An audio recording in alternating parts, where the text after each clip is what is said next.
Magandang araw kaibigan! Tuloy po kayo sa Felicidad's Channel.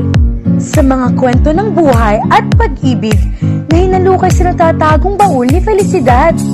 Pero bago po tayo magpatuloy, huwag niyo pong kalilimutan na i-like ang video, i-subscribe ang channel, at i-click ang notification bell para lagi kayong updated sa mga parating pa na upload.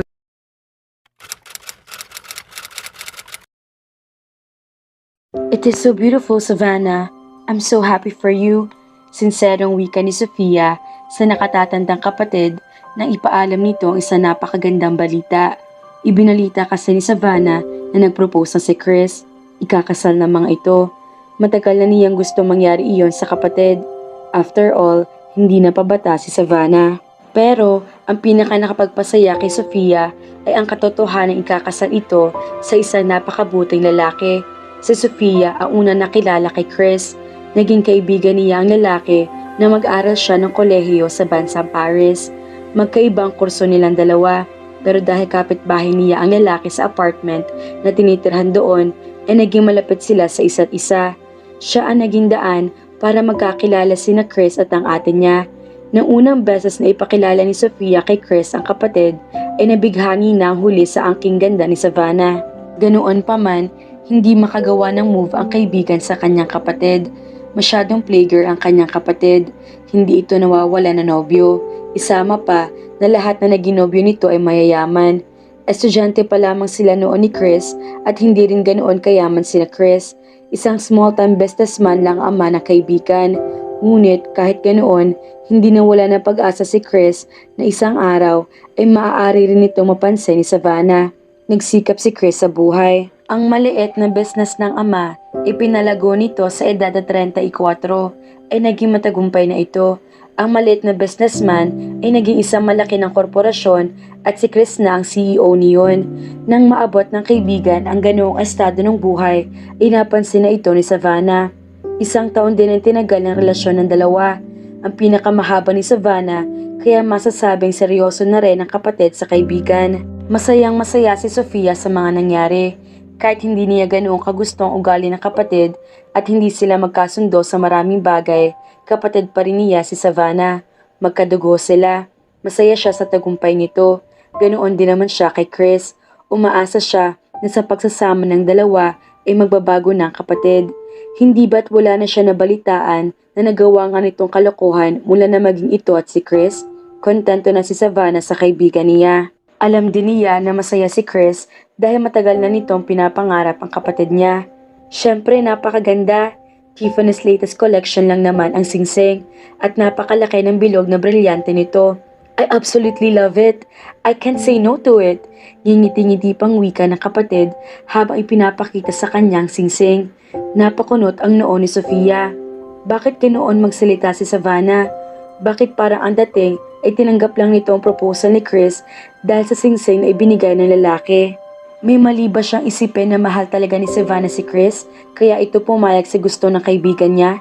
Tama bang hinala ng mga nakakarami na kaya lang tumagal ang relasyon ni Savannah at Chris ay dahil masyadong generous ang kaibigan sa kapatid? Sa pagkakaalam niya, ibinubuhos ng kaibigan niya ang kayamanan sa luho ng kanyang kapatid. Alam kasi ni Chris na magiging masaya si Savannah roon. Nagbubulag-bulagan ba siya? Ayaw niyang isipin, lalo na at ramdam niyang masaya si Chris sa buong panahon ng relasyon nito at ng kapatid dahil lagi siyang binabalitaan nito. Pero paano kung nagbubulag-bulagan din si Chris? Lalo na at magatagal ng pangarap ng kaibigan ng kapatid niya. Hindi naman niya masisisi si Savannah na maging mataas ang pangarap nito, ang maging mayaman at makapangyarihan. Nang mahirap kasi para sa kapatid ang nangyari sa buhay nila, halos isang dekada nang nakakaraan, kung saan tinanggal na bilang isa mga royal houses Majorca Island ang Royal House of Buckwood. Ang palasyo kasi nila ang pinakawala namang nagawa sa buong Majorca, kaya minabuti na lang natanggalin iyon. Maraming royal houses sa Majorca, kaya pinanatili ng mga iyon dahil ang mga nobility family na nagtuloy ng linya ay ang mga tumutulong para sa lalong ikagaganda ng Majorca. Sa kaso raw nila, sa loob ng maraming taon ay halos walang kumikilos para maging maayos ang sistema sa Majorca, kaya minabuti na lamang na huwag na iyong kilalanin pa. nawala ng kapangyarihan ang pamilya nila sa Majorca Island. Hanggang tuluyan na nawala ang linya nila sa buong Espanya. Ikinalungkot ng iyon ng kanilang mga magulang kaya napabayaan ang kanilang negosyo. Dahilan para malagay sa alanganin ang pampinansyal nilang pangangailangan hanggang sa panahon na matay na mga ito sa karamdaman sa halos magkasunod na taon kamakailan. Dahil sanay sa mga luho, ay hindi matanggap ni Savannah ang pagkawala ng kapangyarihan kayamanan nila. Kaya para maibsan iyon, ay sumasama ito sa mayayamang lalaki na pupuno sa mga luho nito. Dahil maganda si Savannah, hindi na maging mahirap para sa kapatid niyang gawin iyon. At sa nakalipas na mga taon, ay ganoon ang naging takbo ng buhay nito. Ilang sandali pa nakalipas, ay nagpaalam na si Savannah na aalis ng apartment at tinitirhan ni Sofia. Mukhang sadyang dumaan lang ito roon upang ipakita ang singsing na natanggap. Hindi na niya ipinagtaka iyon. Bihirang pumuntang kapatid sa maliit na apartment niya. Sa klase ng pamumuhay na mayroon ito ngayon ay hindi niya masisisi si Savannah. Her sister lived elegantly, she lived a simple life. Nag-aral ng fashion design si Sofia sa Paris. Pero sa halip na pagyamanin ang natapos sa ibang lugar kung saan siya sisikat, ay minabuti na lang niya magsilbi sa Majorca Island. Malaki naman ang Majorca Island at hindi naman ganoon kasikat at karangya kagaya ng mga bansang London at France, kung saan gusto ng mga magulang noon na buuin niya ang career ay masaya siya sa bansa nila. Ayon kasi sa mga ito, marami pa raw magagandang oportunidad kung sinubukan lang niya na palakwakin pa ang pinag-aralan. Hindi raw ganoon ang buhay na nababagay sa kanya. Sa kabilang banda ay naiintindihan naman niya ang mga magulang. Lumaki sila sa mayaman, matapobre ang kanyang ina, mapagmataas kagaya ng kapatid. Siyempre, ay gugustuhin ng mga itong mataas din para sa kanya. Ngunit hindi kagaya ng kanyang pamilya, gusto lang niyang mamuhay ng simple. Maganda naman ang dressing shop na pinapasukan ni Sofia. Isa itong dress shop na paggawa ng wedding dress, ang specialization at iba pang gown. Yun ang pinakamalaki at pinakamagara sa buong Majorca at madalas pa nga ay dinadayo iyon ng taga-iba pang malalapit na lugar sa isla dahil sikat iyon. Dahil doon, madalas siyang abala na ikinababahala karamihan dahil napabayaan na raw niya ang kanyang sarili. Paano kasi ay lagpas na sa 30 edad niya ay hindi pa raw siya nagkakanobyo kahit kailan. Minsan ay naiisip na Sofia na hindi na siguro darating lalaki para sa kanya. Marami ang nagtataka ang sumilo sa kanya pero sa tuwina ay wala siyang makita na kagusto-gusto sa mga ito. Sinubukan naman niya na makipag-date para tingnan kung may nararamdaman. Pero ni isa ay wala nakapagparamdam sa kanya ng damdaming nararamdaman dapat ng taong umiibig. Walang pakiramdam na kagaya ng nararamdaman noong itinigil niya ang pag-iisip. Sa tuwina ay naiinis siya sa sarili dahil madalas na hinahanap ang ganoong pakiramdam sa mga lalaki na kilala kaya hanggang ngayon ay single pa siya. Napakabata pa niya noong naramdaman iyon. Masasabi ba niyang pag-ibig iyon? And for all she knew, baka nga hindi na siya naaalala ng lalaking iyon. Sa dami ng mga babae nito ngayon, malamang ay talagang hindi na nga. Itinuon na lang niya ang pansin sa paggawa ng ilan sa mga trabaho. Naaalala niya nag-text ang isa sa mga co-designer at maipinadalang design sa email na gusto raw nitong tanungin kung ano ang verdict niya. Binuksan ni Sofia ang kanyang email pero bago pa magawang mag-sign in ay umago sa kanyang atensyon ang balita na basa sa homepage ng mail website. Isang balita mula sa House of Costa, ang pinakanamumunong royal house sa buong Majorca. Nanlaki ang mga mata niya nang mabasa ang buong artikulo. Nasa alanganing sitwasyon ang buong Majorca. Bro, okay ka lang ba? Naninigurong tanong ni Alaric kay Easton. Isang linggo rin na nanatili ang malalapit niyang kaibigan sa Majorca upang damayan siya. Ngayon, nasa isang malaking krisis ang buong Majorca Island. Kasalukuyan nasa masela na kondisyon ang kanyang pinsang si Renato na hari na ngayon ng isla dahil sa isang malagim na car accident kamakailan at sa kasamaang palad ay namatay pa ang asawa nito dahil doon. Nasa isang matinding pagluluksa ang buong isla dahil na rin sa malagim na nangyari. Kakatapos lang na inilibing ni Verona ang asawa ni Renato at Reyna ng Majorca. Sa buong oras ng burol ay nasa tabi ni Easton sina Nimbus, Riker, Jonas, Blake at Alaric para damayin siya sa mabigat na pinagdaraanan. It was a very tragic incident for his family. Nahihirapan si Easton na hawakan ang sitwasyon. Hindi siya sanay sa ganito. Puno ng kalungkutan ng palasyo. Isama pa na alam niyang lubos na naapektuhan si Jenna, ang anak ni Renato, sa mga nangyayari. Mula nang sumikat si Easton bilang international model na nagsimula sa pagkadiskubre sa kanya nang minsan ma-feature ang buong pamilya ng Royal House of Costa sa isang international magazine na naglathala ng mga kilalang pamilyang namamahala sa bansa may monarchical government ilang taon na nakalilipas, ay bihira na siyang umuwi ng Majorca. Kung may kasayahan na lang o kaya may importanteng pangyayari na kailangan ng presensya niya. Masyado na siyang abala sa buhay niya sa labas ng palasyo at sa career, isama pang hindi naman malaki ang responsibilidad niya sa Majorca dahil sa kanyang pagiging pangalawang linya lang na mamahala ng isla. Si Renato na ngayon ang namamahala roon and he was doing very well. Naniniwala siya na hindi na nito kailangan ng tulong niya. Pero mali pala na basta na lang hinayaan ni Easton ng pinsan at hindi na nag-abala pang tumulong sa mga gawaing pampalasyo. I'll be alright. Ano namang tingin niyo sa akin? I can handle this. Paniniguro niya sa kaibigan. Hinawakan ni Nimbus ang balikat niya. Nag-aalala lang kami sa'yo. Alam namin na mabigat para sa'yo ang lahat ng ito. Ilang taon pa lamang mula nang mamatay si tita. At pagkatapos ay anong nangyari naman kay Renato at sa pamilya niya. Alam namin na hindi kayo malapit sa isa't isa ng pinsan mo. Pero pamilya mo pa rin siya. A family is still a family. And with all the responsibilities that he left, itinaas ni Easton ang kamay para patigilin sa pagsasalita ang kaibigan. I know. Nandiyan naman si Roy. Aalalayan niya ako. Aniya, ang tinutukoy ay ang kanang kamay na tauhan ni Renato na nagpresentang tulungan siya sa pag-aasikaso ng mga naiwang gawain ng pinsang hari. Tumangutango si Nimbus. Alright, kung may problema ka, you can always call us. Kilala ka namin. Hindi magiging madali para sa iyong lahat na ito dahil hindi ka naman sanay sa pamumuno. Kaibigan mo kami at kami rin ang nag-aalaga na shares mo sa ating kumpanya. Lagi kaming nandito pero sana maging maayos ng lahat. Ilang sandali pa ay nagpaalam ng kaibigan sa kanya. Nagpasalamat siya sa pagsusuporta ng mga ito sa mabigat na pinagdadaanan sa kasalukuyan.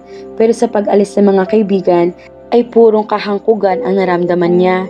Time to face reality, Easton. Sad ng isang bahagi ng isip niya. Pagkaalis ni Nimbus ay dumiretso si Easton sa library ng palasyo. Doon ay kinuha niya ang folder na nakapatong sa dulong mesa. Napatiimbagang siya kahit hindi pa niya nababasa ang laman niyon. Paano kasi ay napaliwanag na iyon ni Roy kahit hindi pa niya nababasa. Hindi niya gusto ang nalaman.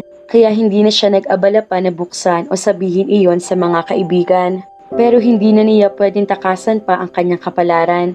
Walang kasiguruhan ang maaaring mangyari kay Renato. Naging masama para sa pinsan ang aksidente at malubha ang kalagayan. Isang linggo na itong comatose at hindi pa rin masabi ng mga doktor kung hanggang kailan sa kondisyon iyon.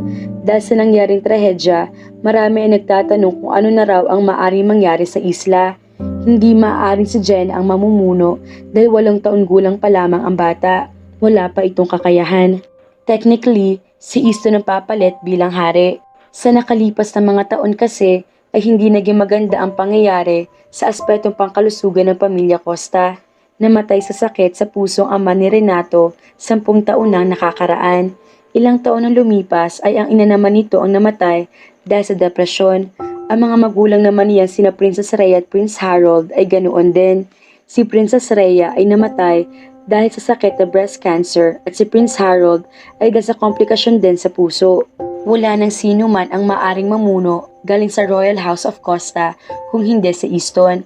At kahit hindi pa man sigurado ang lagay ni Renato, ay nagsisimula na magpanik ang mga tao sa maaring imposibleng pagkabuhay nito. Kaya inihahanda na ni Easton kung sakali man na mangyari ito. Pero bago mangyari iyon, may mga certain requirements muna bago niya makuha ang titulo. Pinuklat ni Easton ang folder at tumambad sa kanya iba't ibang larawan ng mga babae. Pinararaan niya ng tingin ang bawat larawan. Lahat sila ay magaganda, sophisticated and elegant, pero walang kahit sino sa mga profile ng mga babaeng ibinigay ni Roy ang umagaw ng atensyon niya na maaari maging kandidata para maging reyna niya. Kailangan ni Easton na maging reyna kung siya ang papalit kay Renato sa pwesto nito. Sa lahat ng sinasabi ni Roy na responsibilidad niya, ngayon nasa malubhang kalagayan si Renato para sa kanya, ang requirement na iyon ang pinakamahirap. Hindi naman sa may problema siya sa mga babae. Kilala siya bilang playboy.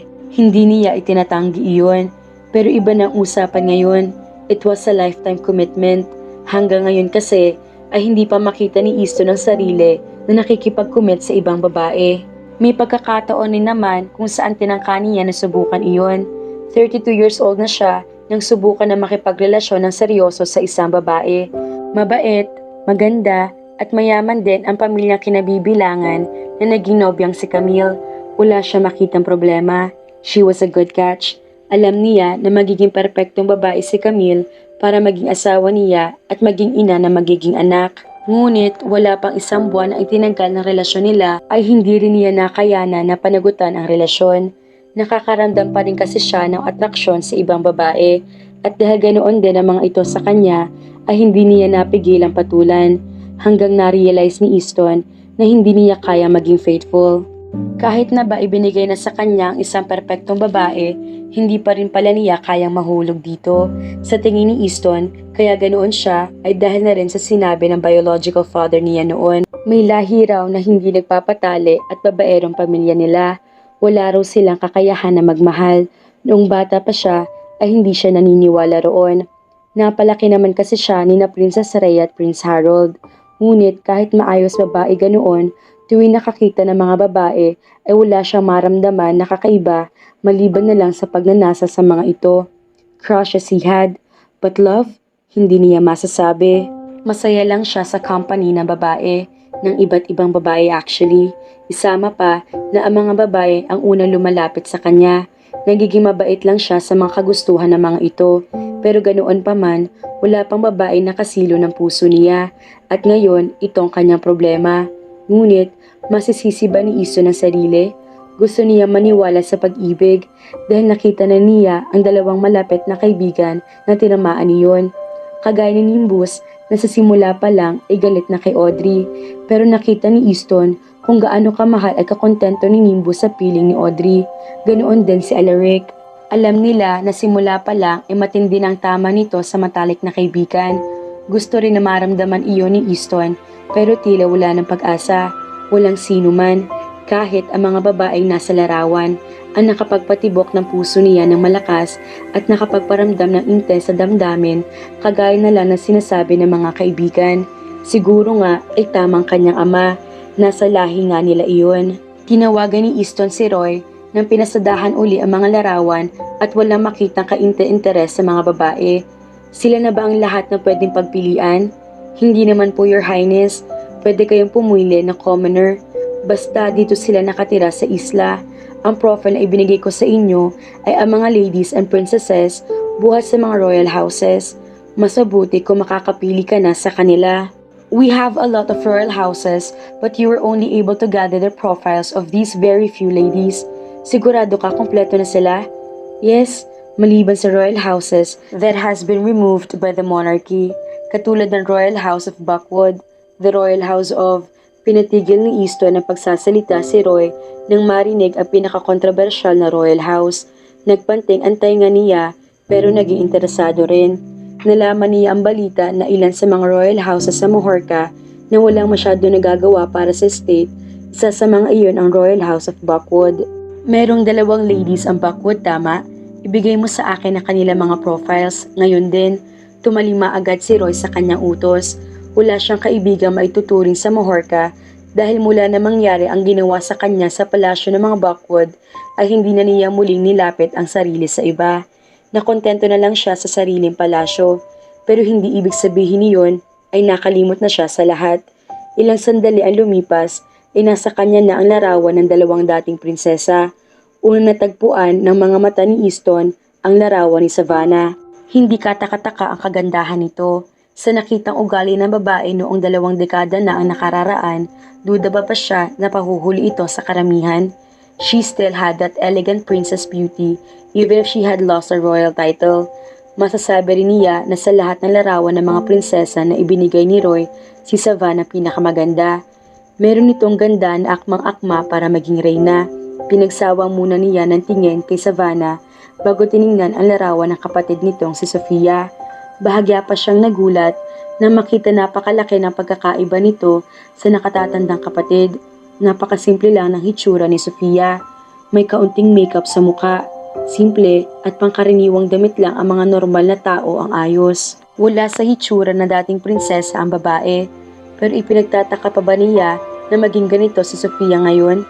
After all, hindi ba kinaiinisan din nito ang bestidang suot nung una niya nito nakita sa kasayahan? Hindi pa rin nakakalimutan ni Easton si Sofia sa kabila ng lahat. Ang dalaga ang dahilan kung bakit niya naranasan na makutsa uli ng mga tao.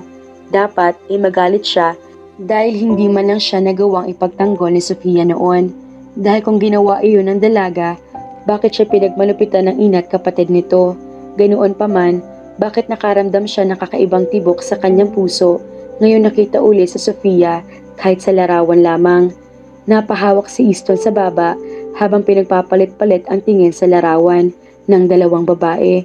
Hanggang sa tumuo na lang ang mga mata sa iisang larawan dahil may naiisip kapag nakikita iyon.